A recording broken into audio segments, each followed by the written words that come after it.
channel Ngulik Horor.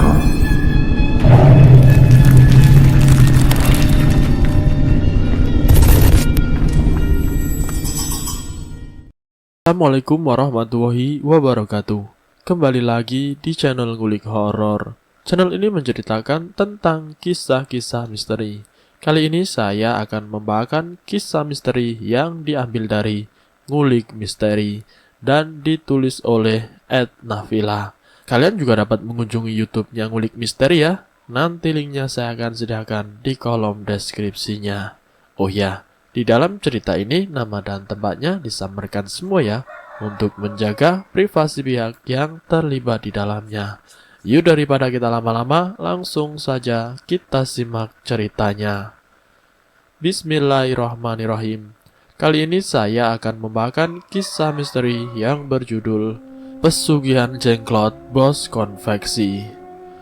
Awal cerita sebut saja namanya Pak Agus. Pak Agus ini seorang pengusaha konveksi yang mempunyai istri yang bernama Ayu, dan mereka mempunyai 2 orang anak, yang satunya laki-laki dan yang satunya perempuan. Pak Agus yang sejatinya pengusaha konveksi di salah satu desanya, dia bisa terbilang sangat sukses. Dari satu cabang dan beberapa cabang lainnya yang ia jalani, sejatinya ia sudah dijuluki sebagai bos besar di lingkungannya. Akan tetapi yang dianggap masyarakat itu sebagai bos besar dan sukses, tapi naasnya Pak Agus menjadi bos besar itu semua berasal dari pinjaman salah satu bank swasta. Nah, ketika saatnya dari pihak bank ini menagih uang pinjaman tersebut dan ternyata Pak Agus ini tidak sanggup untuk membayarnya. Dengan keadaan tersebut, cabang yang sudah dia jalani selama beberapa tahun yang berada di salah satu desanya itu, salah satu cabangnya harus ditutup dan hanya tersisa yang berada di kediamannya. Bahkan Pak Agus mengurangi jumlah karyawannya. Dengan keadaan tersebut, istrinya merasa kebingungan dan kalang kabut karena yang dulunya terbilang kaya seketika menjadi miskin. Apa yang didapat selanjutnya pasti akan sangat malu. Pak Agus sama Bu Ayu ini berusaha berunding dengan maksud untuk bagaimana caranya untuk menutupi bank yang belum selesai dan bagaimana caranya agar usahanya kembali normal seperti semula. Di situ akhirnya Pak Agus menceritakan bagaimana dulu ia bertemu dengan salah satu temannya yang di luar kota. Temannya ini pernah mengatakan sesuatu kepada dia. Dia bisa menjadi orang yang sukses dan orang yang hebat itu ada syarat yang harus dilakukannya. Apa yang disampaikan Pak Agus membuat istrinya si Ayu tersebut sedikit penasaran, dan Bu Ayu menanyakan maksudnya syarat yang bagaimana. Saya itu pernah bertanya kepada temanku, kamu sekarang hebat ya, sudah bisa jadi orang kaya seperti ini, kok bisa? Dan temannya Pak Agus ini yang bernama Bagus menceritakan bahwa dirinya pernah melakukan pesugihan jenglot. Dari pesugihan tersebut akhirnya bisa menjadi kaya raya dan sekarang usahanya sudah sangat maju. Bu Ayu yang mendengar cerita dari suaminya itu menginginkan agar suaminya melakukannya. Coba Bapak tanya ke teman Bapak itu, bagaimana caranya dan di mana dia bisa mendapatkan pesugihan jenglot tersebut, ujar Bu Ayu. Karena desakan dan keinginan istrinya agar dia dianggap orang yang tetap hebat di lingkungannya dan bisa menutupi hutang-hutangnya di bank tersebut, Pak Agus melakukan apa yang diinginkan istrinya. Dengan bantuan temannya itu, Pak Agus diantar ke salah satu tempat di mana di situ dia akan dipertemukan dengan orang yang dianggap pintar. Dengan menempuh jarak yang lumayan lama dan harus melewati panjangnya hutan yang begitu gelap dan angker, akhirnya mereka pun tiba di salah satu desa yang hanya dihuni oleh beberapa warga saja. Sesampainya di sana, apa yang diinginkan dari Pak Agus itu disampaikan oleh temannya. Mbah Dukun itu mengerti apa yang diinginkan Pak Agus dan akhirnya hanya mengatakan, "Kalau kamu benar mau melakukan pesugihan seperti teman kamu jangan pernah melupakan syarat dan ritualnya. Setiap bulan purnama, kamu harus menyiapkan darah manusia, yaitu lewat tumbal, atau dengan cara kamu harus menaruh jenglot tersebut di salah satu tempat yang diyakini menurut kamu itu tempat yang aman dan membuahkan hasil. Jika setiap bulannya kamu tidak bisa mendapatkan tumbal itu, maka akan berdampak pada bapak dan keluarga bapak sendiri." Pesan dari si dukun. Karena sudah mendapatkan pesan seperti itu, Pak Agus beserta temannya akhirnya berpamitan untuk pulang. Pak Agus dengan girangnya berterima kasih kepada temannya karena sudah mau mengantarkannya ke tempat ini. Pesugihan jenglot itu pun sudah berada di tangan Pak Agus. Sesampainya di rumah, Pak Agus langsung menemui istrinya dan berkata, "Ini bapak tadi sama teman bapak sudah ke tempat Mbah Dukun, dan bapak sudah mendapatkan apa yang kita inginkan, Bu," ujar si bapak. "Lah terus bagaimana caranya, Pak, agar kita berhasil dan menjadi kaya raya lagi?" tanya istrinya. "Pokoknya ibu tenang saja, dengan adanya pesugihan jenglot ini, pasti kita akan menjadi kaya raya seperti sedia kala, Bu," jawab si bapak. Dengan apa yang sudah diajarkan sama Mbah Dukun kepada Pak Agus, pada malam itu pun secepat mungkin menyiapkan apa yang sudah disarankan oleh Mbah Dukun. "Kita harus punya ide, jenglot ini akan ditempatkan di mana agar bisa secepatnya mendapatkan darah atau tumbal, dan agar aksi kita berjalan dengan lancar," tanya suaminya kepada istrinya. "Kalau menurut ibu, di depan rumah kita itu kan ada rel kereta api, dan kita taruh jenglot tersebut di perlintasan kereta api. Dengan seperti itu kita bisa dengan mudahnya mendapatkan tumbal, Pak," jawab istrinya. Setelah mendapatkan ide tersebut, Pak Agus beserta istrinya melakukan ritual yang sudah disepakatinya. Jenglot itu ditanamkan di tengah-tengah rel kereta api. Karena hilir mudik mulai ramai dan melintasi perlintasan kereta api itu, tidak membutuhkan waktu yang lama karena dalam jangka waktu setengah bulan saja sudah ada salah satu warga yang menjadi korban dan meninggal. Setelah ada korban yang dia dapatkan, alhasil uang yang Pak Agus sama Bu Ayu inginkan tiba-tiba muncul di dalam kamarnya. Tidak segan-segan jumlah uang yang Pak Agus dapatkan ini bisa terbilang sangatlah banyak. Dari uang tersebut, Pak Agus ini segera memperbaiki usahanya yang hampir bangkrut. Tidak membutuhkan waktu yang lama, Pak Agus dan keluarganya sudah dianggap hebat dan sukses di lingkungan tempat ia tinggal. Karena Pak Agus sudah membuka cabang yang tadinya 5 sekarang menjadi 10. Itu dari hasil uang yang ia dapatkan dari pesugihan jenglot. Bahkan hampir di setiap rumah warga itu ada usaha konveksi yang dimiliki oleh Pak Agus. Sementara anaknya yang bernama Putra dan Putri dengan kekayaan dan uang yang begitu banyaknya membuat dua anak ini menjadi anak yang gaya hidupnya sangat mewah. Dengan mobilnya yang gonta-ganti, dengan motor sportnya yang serba ada dari berbagai merek. Itu semua dari hasil satu kali dia mendapatkan tumbal dari perlintasan kereta api yang ada di desanya, yang setiap bulannya ada korban tumbal dari pesugihan jenglotnya Pak Agus. Karena perlintasan kereta api tersebut itu tidak jauh dari tempat dia tinggal, jadi korbannya itu tetangganya sendiri. Sudah 12 bulan Pak Agus menjalani pesugihan jenglot tersebut dan sudah mendapatkan kekayaan yang begitu sangat fantastis. sehingga desa tersebut akhirnya menjadi kawasan industri yang hampir seluruhnya dikuasai oleh Pak Agus. Namun dengan seiring berjalannya waktu dan banyaknya korban kecelakaan di perlintasan kereta api ini, yang dulunya setiap bulan tidak terjadi apa-apa, tapi sekarang ini setiap bulannya pasti ada kecelakaan perlintasan kereta api. Dan seorang di antara salah satu warga itu ada yang merasa curiga. Dia mencurigai bahwa itu kejadian kecelakaan yang tidak sewajarnya. Karena dulu dia mengenal kereta api di perlintasan desanya itu tidak pernah ada yang namanya kecelakaan.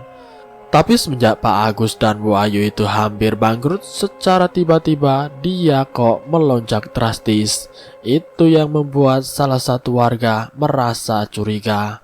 Salah satu warga tersebut akhirnya mencoba mendatangi ke salah satu RT atau RW agar menyarankan kepada lurah desa agar perlintasan kereta api tersebut dibuat palang pintu agar tidak memakan korban lagi.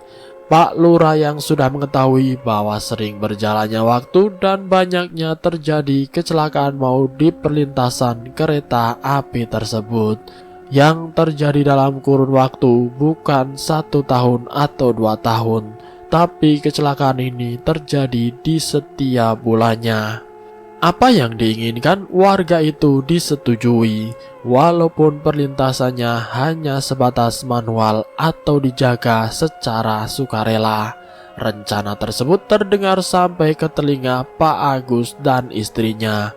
Mendengar kabar tersebut, Pak Agus sesegera mungkin datang menuju ke rumah Pak Lurah. Dengan sangat tergesa-gesa, Pak Agus karena was-was dengan ritual yang dijalaninya itu.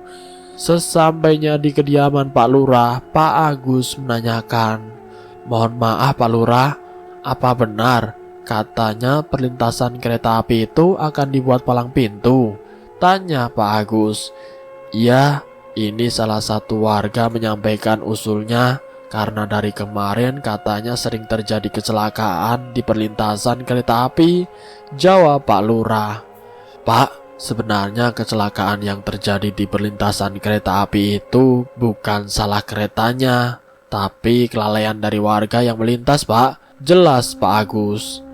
Debatnya Pak Lurah dan Pak Agus karena Pak Agus ini orang yang disegani di desanya. Akhirnya Pak Lurah menyarankan, "Mohon maaf Pak, bagaimana baiknya kalau besok saya dan perangkat desa di sini akan saya kumpulkan dengan warga untuk memusyawarahkan baik buruknya buat perlintasan kereta api di desa kita," jelas Pak Lurah.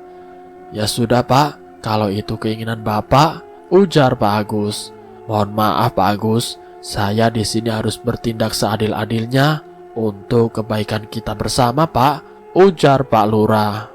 Karena tidak ada jawaban yang membuat Pak Agus puas dan keinginan Pak Agus merasa terbantahkan.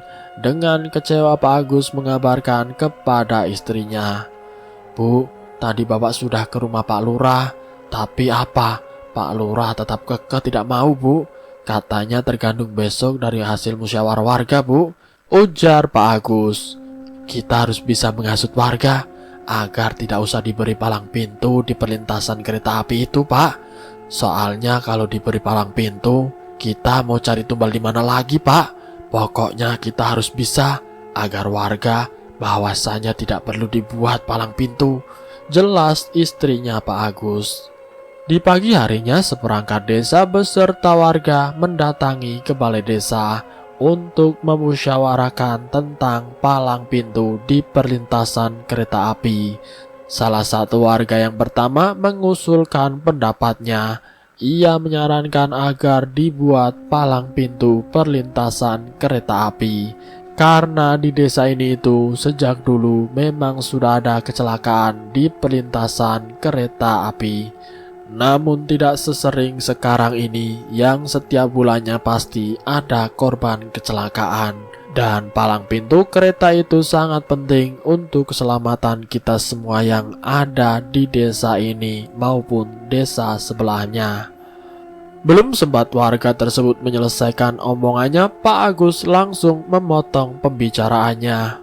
Maaf ini Pak Lurah, apa dengan dibuatnya palang pintu tidak merepotkan warga saat melintas? Yang pakai mobil harus minta dibukakan, yang pakai motor harus nunduk-nunduk. Apa itu tidak merepotkan Pak? Tanya Pak Agus. Dari omongan Pak Agus tersebut banyak warga yang menyetujuinya.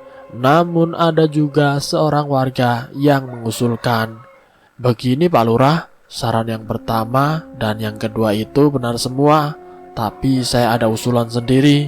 Ini sebaiknya tetap dibuat palang pintu, dan yang menjaganya itu sukarela dari warga semuanya, agar tidak merasa dibebani atau direpotkan. Apa kalian semua tidak merasa kasihan dengan keluarga yang ditinggalkan akibat dari kecelakaan ini? Ujar salah satu warga. Dari saran yang begitu, semua warga membenarkan ucapan tersebut. Ya Pak, betul, kita harus buat palang pintu kereta api segera. Kalau tidak, pasti ada lagi yang akan jadi korban selanjutnya, ujar salah satu warga. Namun Pak Agus tetap membantah usulan warga tersebut. Sebenarnya kecelakaan itu bukan karena palang pintu, tapi karena kelalaian orang tersebut Pak, Bu. Pak Agus memberi saran tersebut, tapi orang pertama dan ketiga tersebut membantah secara mentah-mentah. Namun dengan banyaknya usulan agar tetap dibuatnya palang pintu kereta api, akhirnya Pak Lurah dengan sikap adilnya memutuskan untuk membuat palang pintu di perlintasan kereta api dengan sistem penjagaan secara bergilir dan sukarela dari semua warga desa. Warga dengan leganya kemudian bersorak hore. Akhirnya dibuatlah palang pintu jaga. Namun salah satu warga berceletuk, kenapa ya? Kok Pak Agus tidak setuju kalau dibuat palang pintu? Apa jangan-jangan ada yang tidak beres? Ujar salah satu warga. Hus, kamu itu jangan sembarangan kalau ngomong, bentak temannya. Ya, saya hanya mencurigainya saja. Barangkali ada yang tidak beres kan? Dari hasil musyawarah tersebut dan kecurigaannya salah satu warga terhadap Pak Agus, palang pintu itu pun dibuat dan dijaga 24 jam secara berturut-turut oleh warga desa. Pak Agus yang merasa pendapatnya tidak digubris sama sekali, Pak Agus pun merasa khawatir jika pesugihan yang dia tanam di bawah rel kereta api akan berdampak buruk kepada dirinya. Hari demi hari rel tersebut dijaga dengan ketat dan tidak ada lagi korban, sehingga membuat warga semuanya merasa lega. Pak Agus ini semakin merasa bingung. Bagaimana caranya agar mendapatkan tumbal pesugihan? Pak Agus yang semakin panik karena selama berbulan-bulan ini tidak mendapatkan tumbal. Sampai di tengah malam yang begitu dingin karena hujan sangat lebat, angin berhembus sangat kencang, Pak Agus didatangi oleh sosok jengklot tersebut. Ingat, ini waktunya kamu memberikan tumbal. Awas saja kamu, jangan sampai lalai. Jika lalai, kamu akan mendapatkan akibatnya. Ancaman dari si jengklot. Dari kejadian itu Pak Agus sontak saja kaget karena baru pertama kalinya ia didatangi oleh sosok jengklot yang sangat menyeramkan. Dia terbangun dan langsung saja ia berusaha membangunkan istrinya. Bu, saya didatangi jengklot yang ada di rel kereta api itu, Bu, ujar Pak Agus. Tenang Pak, tenang. Kita cari cara agar bisa mendapatkan tumbal seperti bulan-bulan yang lalu. Pokoknya itu harus membujuk warga agar bisa tertidur atau bagaimanapun agar kita dapat tumbal di perlintasan kereta api tersebut, jawab istrinya Pak Agus. Tapi karena sukarelanya palang pintu itu dijaga selama beberapa bulan, tidak ada lagi yang namanya kecelakaan. Itu yang membuat pesugihan jengklotnya Pak Agus ini marah besar dan tetap meminta tumbal dari keluarganya Pak Agus. Setiap perjanjian dengan iblis tidak ada yang namanya toleransi. Sudah ada 4 bulan lamanya tumbal yang harus dipersembahkan untuk pesugihan tersebut tidak kunjung didapatkan. Pak Agus ini semakin khawatir tentang keluarganya sendiri. Kekhawatirannya Pak Agus ini disampaikan kepada istri dan 2 anaknya untuk lebih berhati-hati lagi ketika bepergian. Di suatu saat anaknya yang perempuan pergi jalan-jalan bersama temannya. Disitulah Putri mengalami kecelakaan yang sangat mengenaskan. Dari kejadian kecelakaan tersebut, temannya Putri berusaha memberi kabar kepada kakaknya Putri, yaitu Putra, bahwasanya Putri mengalami kecelakaan yang begitu hebat. Dari kabar tersebut membuat Putra cemas dan ia langsung saja mengabarkan kabar tersebut kepada kedua orang tuanya. Betapa kagetnya dan cemasnya Pak Agus dan istrinya mendengar kabar tersebut. Dengan gugupnya Pak Agus mengeluarkan mobil untuk segera melihat kondisi dari si Putri. Dibawanya mobil tersebut dengan cepat. Namun ketika ia melintasi perlintasan kereta api yang memang tidak jauh dari rumahnya, saat penjaga menurunkan palang pintu tersebut, Pak Agus datang melewati dengan membunyikan klakson. Saat penjaga menurunkan palang pintu tersebut, Pak Agus datang melewati dengan membunyikan klakson, bahkan dengan memberi kode dengan tangan agar palang pintu tersebut tidak diturunkan. Padahal penjaga tersebut sudah mengingatkan jika akan melintas perlintasan kereta api tersebut dan melihat akan ada kereta api yang akan melintasi, maka palang tersebut akan ditutup. Tapi dengan keadaan buru-burunya Pak Agus dan rasa khawatirnya terhadap putrinya, palang pintu yang seharusnya ditutup itu diabaikan begitu saja. Ketika Pak Agus melewati rel tersebut baru saja setengah, namun naasnya kereta api tersebut menyambar mobil Pak Agus. Brak! Suara hantaman kereta dan mobil itu membuat warga sekitar dan penjaga perlintasan tersebut langsung lari melihat apa yang terjadi. Namun naasnya karena mobil itu dihantam kereta api begitu kerasnya sampai mobil itu terseret beberapa meter. Tanpa banyak waktu pun akhirnya ketiga orang tersebut meninggal di tempat. Penjaga perlintasan tersebut dan warga yang sudah berkerumun itu sontak saja kaget melihat korban kecelakaan tersebut, yang tidak lain adalah Pak Agus dan keluarganya. Warga pun berusaha memberikan kabar kecelakaan tersebut kepada adiknya Pak Agus. Adiknya Pak Agus sontak saja kaget mendengar kecelakaan tersebut, dan adiknya Pak Agus langsung bergegas menuju ke lokasi kejadian. Dan benar saja ternyata itu adalah kakaknya. Dengan histerisnya melihat kakaknya dan sekeluarganya sudah dalam keadaan yang mengenaskan dan sudah meninggal. Dengan kondisi yang histeris dan meronta-ronta, menangis dan terseduh-seduh, adiknya Pak Agus diamankan oleh warga. Warga dengan sigapnya menghubungi polisi untuk mengurus kasus kecelakaan tersebut. Namun di selang waktu 2 jam datanglah mobil ambulans. Yang disangka warga itu mobil ambulans dan polisi.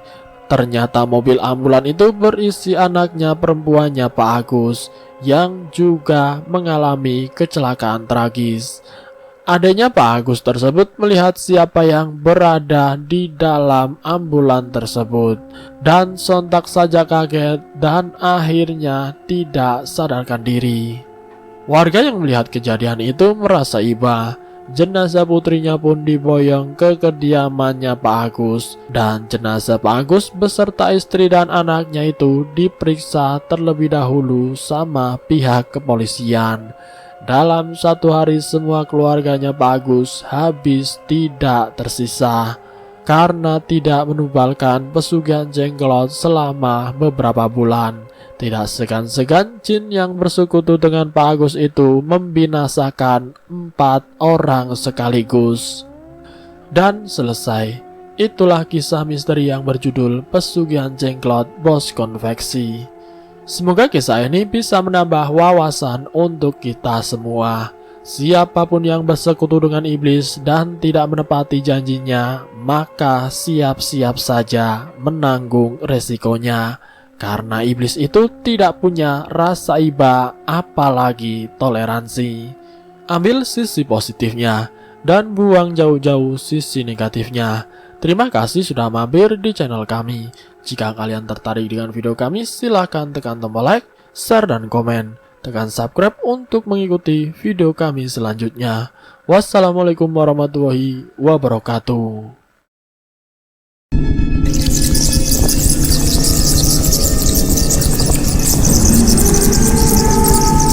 Selamat datang di channel Ngulik Horor.